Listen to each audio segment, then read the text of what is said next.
Shots going off.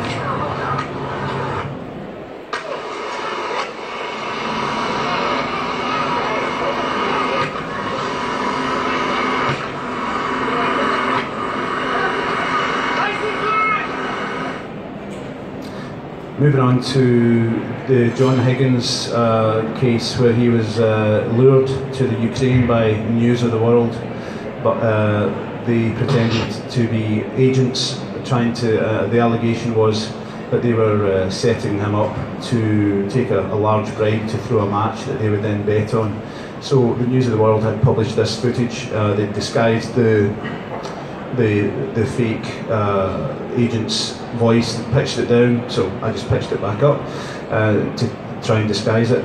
But crucially, they had transcribed what was being said, and at the end of one of these sentences, where they're offering him the money to throw the match, it's like he comes to his senses and he shakes his head and says no, which contextually completely changes him from guilty to innocent. So you'll see the difference in the transcription. He's actually pointing around the room there saying there's no hidden cameras, is there? You have to be sure if you're going to say that you're going to tell him frame and lose. So see here, he says, doesn't mean you've got to lose, yeah. Which is what they say, doesn't mean you've got to lose, yes, yes. But you see just subtly at the end of this, he just shakes his head and says no, which was really crucial. Yeah. But they somehow negated to put that little point in there. What's the risk factor? Also, as part of this, I had to see whether it had been edited, and one of the ways of doing that was looking at the cigarette in the manager's hand here, which was long, short, full of ash, etc. And also there was the ashtray was moving and the cigarettes, etc. So it was little subtle details, I suppose. What was happening here? Against all players, it's important. So you narrowly miss pocket, that's it. So with that 2 inches in position, you know, sort of thing.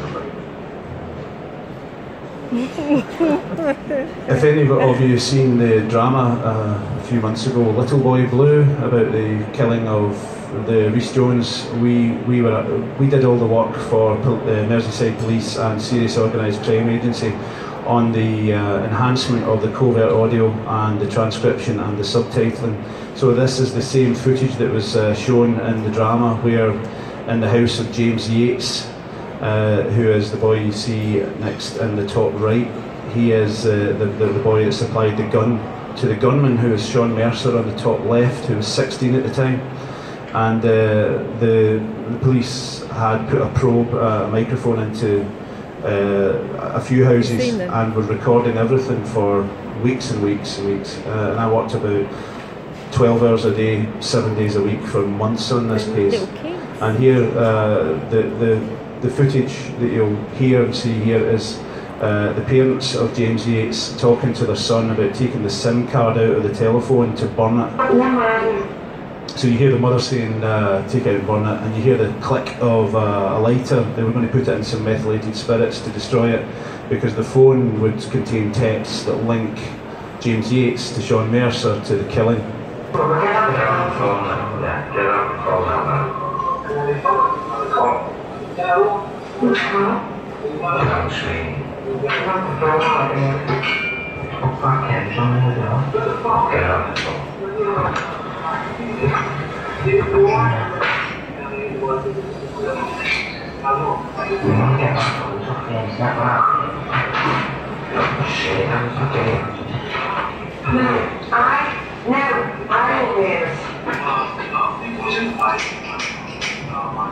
So that's the lighter.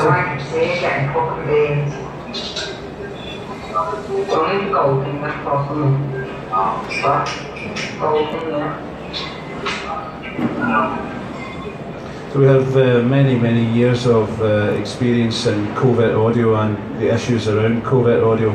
This is the final example, a case I worked on. I was a key witness in this case in Northern Ireland 13 years ago, and it was an ex-IRA man. He's been in jail about half his life, and he finds out that his wife's been having an affair. They have a 6-year-old daughter. He finds out that his wife's been having an affair with a man for over 6 years.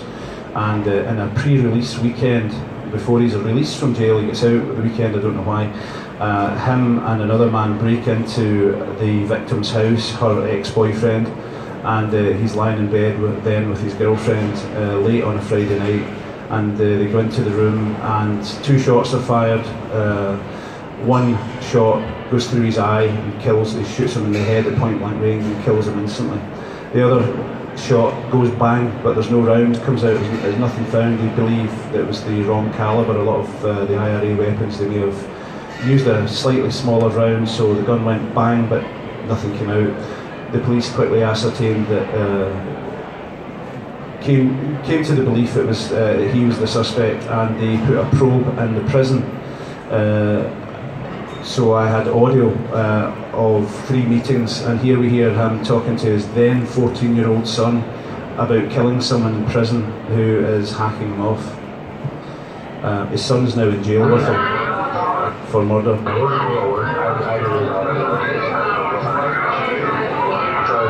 This is the visitors area, isn't it? Because it's very loud. Visitors. So my simple task here was transcribe that. So this is in a prison meeting room. There's families in here. There's a cacophony of people speaking, and I asked them if they had any CCTV from the prison. Don't know. They went back to McGavry prison and they had a bit of luck. They had CCTV for each meeting. The CCTV had no sound. So we have sound with no video, and video with no sound. So I could hear there was a tea trolley going around, a tea lady. I could hear Coke cans on the table. So I had to pour through all the footage and find where that happened, and then synchronise it. Eventually, synchronised it all. So here we have the same conversation you just heard of him talking to his son about killing someone. This time with transcribed, subtitled words, and the non-targets blurred out. A little bit easier to perceive when you can see the video as well. And you'll notice that the man, Lewis Maguire, he's covering his face because he's surveillance aware.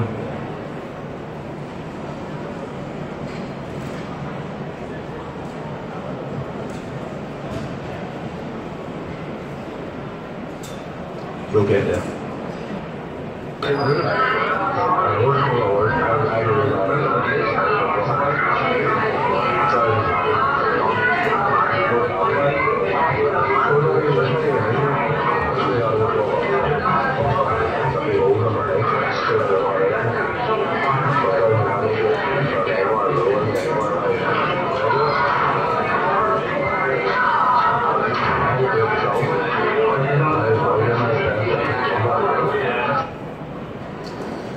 Added complication here, as ever. Mr. Maguire, the suspect there, on his solicitor's advice. The solicitor later went to jail as well. I could write a book about this, because the solicitor passed the home address details of the police officer I was working with to these 2 IRA men who were sitting in the back of the court when I first went to court about a year before the trial. And they were on the way to murder him. And the twist there is that the police officer's wife was a paralegal for the lawyer, and they used to go out socialising together. So the lawyer went to jail as well. Not a happy ending, this story, really. So this was what I was saying was because he sacked his barristers in this, he did all his cross-examination himself. So for nearly 3 weeks I was getting cross-examined line by line by this ex-IRA man in the witness box, which was deeply uncomfortable.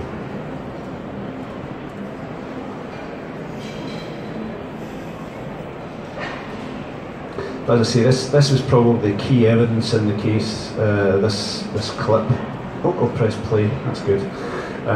Here we'll see in the centre Lewis Maguire, or Luger, like the pistol was his nickname, and on the left Danny McGill, one of his co-conspirators, and on his right there is Maggie, his wife, who was also the co-conspirator in this case. She was helping to point out where her ex-boyfriend lived and worked and helped facilitate this murder. And what they start talking about here is the two weapons they're mentioning. They were by nickname the wee one, the big one. And he's talking about D. Summers, he's the second gunman, who we don't see in any of this footage. They refer to the big one and the wee one, so it's like a self-loading pistol or a revolver, the rear one, which is the one they think that didn't go bang when the murder took place. And now they convey the solicitor's version of events. So this isn't the confession. This is them saying what the solicitor believes had happened. The boy and the girl was the other two people in the flat when the murder happened.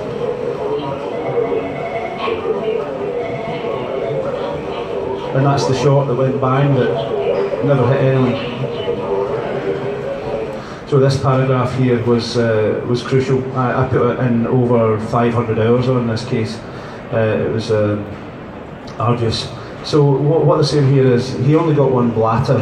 In Northern Ireland speak, that's a punch or a shot, but it went in. See, when I leaned over and I put it in, holding the gun over his head, goo squirted out the socket. That was the words we were having trouble with.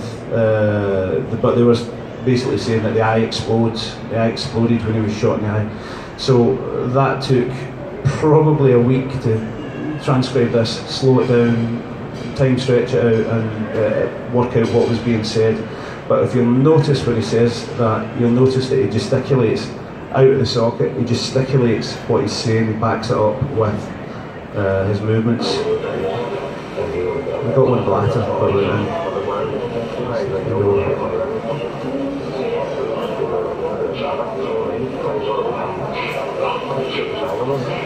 so that was the part of the trial that made the jury suck their breath in, where he effectively was confessing to the murder. And here we have a magnification of the same thing.